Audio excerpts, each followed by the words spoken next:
مکہ مکرمہ کی تاریخ ایک مقدس اور تاریخی ورثے کی حامل ہے جو ہزاروں سال پرانی ہے۔ اس مقدس شہر کا نام سنتے ہی ہر مسلمان کے دل میں عقیدت اور محبت کی لہر دوڑ جاتی ہے۔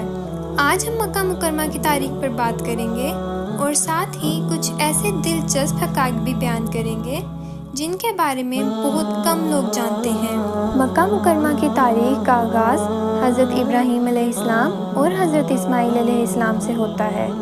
اللہ تعالیٰ نے حضرت ابراہیم علیہ السلام کو حکم دیا کہ وہ اپنی اہلیہ حضرت ہاجرہ اور بیٹے حضرت اسماعیل علیہ السلام کو مکہ کی بے آب و گیا وادی میں چھوڑ دیں۔ حضرت ہاجرہ کی تلاش پانی کے نتیجے میں اللہ نے زمزم کا چشمہ جاری کیا۔ اس مقام پر حضرت ابراہیم علیہ السلام نے اپنے بیٹے کے ساتھ مل کر خانہ کعبہ کی تعمیر کی، جو اللہ کا پہلا گھر ہے اور اسے بیت اللہ کہا جاتا ہے۔ مکہ مکرمہ کے اصل باشندے قبیلہ جرہم تھے، جو حضرت اسماعیل علیہ السلام کے زمانے میں یہاں آباد ہوئے تھے۔ حضرت اسماعیل علیہ السلام نے انہی کی ایک خاتون سے شادی کی تھی اور ان کے بعد قبیلہ جرہ یہاں آباد ہوا، لیکن کم لوگ جانتے ہیں کہ قریش مکہ کو یہ شہر بعد میں وراثت میں ملا۔ مکہ مکرمہ کی تجارت اور بیت اللہ کی عظمت۔ مکہ مکرمہ کو تجارت کا ایک بڑا مرکز بھی سمجھا جاتا تھا۔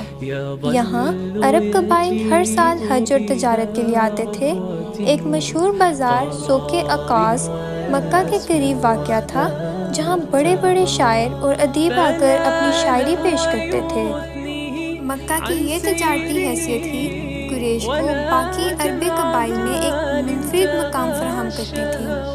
لیکن کیا آپ جانتے ہیں کہ عرب کے بیشتر قبائل خانہ کعبہ کا طواف کرتے ہوئے بھی اپنے بتوں کا نام لیتے تھے؟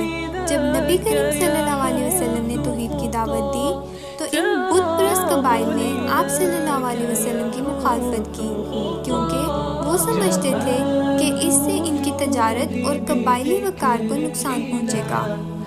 خانہ کعبہ کا رنگ و غلاف۔ آج خانہ کعبہ پر جو سیاہ رنگ کا غلاف چڑھایا جاتا ہے اسے کسوہ کہا جاتا ہے، اور اس کی تیاری کے لیے سالانہ لاکھوں ریال خرچ کیے جاتے ہیں۔ لیکن کم لوگ جانتے ہیں کہ خانہ کعبہ کے غلاف کا رنگ ہمیشہ سے سیاہ نہیں تھا۔ اسلامی تاریخ کے مختلف ادوار میں اس کا رنگ سفید، سرخ، سبز اور یہاں تک کہ مختلف رنگوں کا مجموعہ بھی رہا ہے۔ عباسی دور حکومت میں پہلی مرتبہ سیاہ رنگ کو مستقل غلاف کے طور پر منتخب کیا گیا، جو آج تک جاری ہے۔ مکہ مکرمہ کا جغرافیائی مرکز۔ ایک حیران کن حقیقت یہ ہے کہ مکہ مکرمہ زمین کے عین وسط میں واقع ہے، جسے مرکز زمین کہا جاتا ہے۔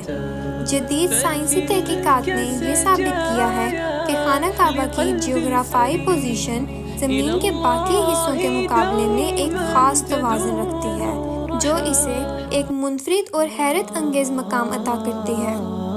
فتح مکہ اور عام معافی۔ جب 8 ہجری میں نبی کریم صلی اللہ علیہ وسلم نے مکہ کو فتح کیا تو اس وقت اہل مکہ خوفزدہ تھے کہ آپ ان پہ ظلم کریں گے، کیونکہ انہوں نے آپ اور آپ کے صحابہ کرام پر بہت ظلم کیے تھے۔ لیکن نبی کریم صلی اللہ علیہ وسلم نے ایک عظیم مثال قائم کرتے ہوئے عام معافی کا اعلان کیا اور کہا، آج تم پر کوئی گرفت نہیں، جاؤ تم سب آزاد ہو۔ یہ تاریخ میں پہلی مرتبہ ہوا کہ کسی فتح نے اپنے دشمنوں کے لیے ایسی رحم دلی اور عفو درگزر کا مظاہرہ کیا۔ غار ہیرا اور غار ثور۔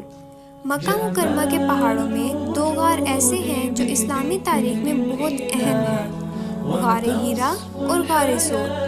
غار ہیرا وہ مقام ہے جہاں نبی کریم صلی اللہ علیہ وسلم پر پہلی وحی نازل ہوئی تھی۔ یہ مقام جبل نور پر واقع ہے، جبکہ غار ثور وہ جگہ ہے جہاں آپ صلی اللہ علیہ وسلم نے حضرت ابو بکر صدیق رضی اللہ عنہ کے ساتھ ہجرت کے دوران 3 دن قیام کیا تھا، جب قریش کے لوگ آپ کو قتل کرنے کے در پہ تھے۔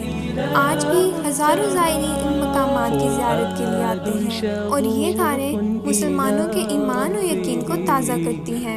مکہ مکرمہ کی تاریخ، اس کے مقامات اور اس کی عظمت کا احاطہ چند منٹوں میں کرنا ممکن نہیں، لیکن یہ بات ضرور ہے کہ اس مقدس شہر کی عظمت اور روحانیت ہر مسلمان کے دل میں بستی ہے۔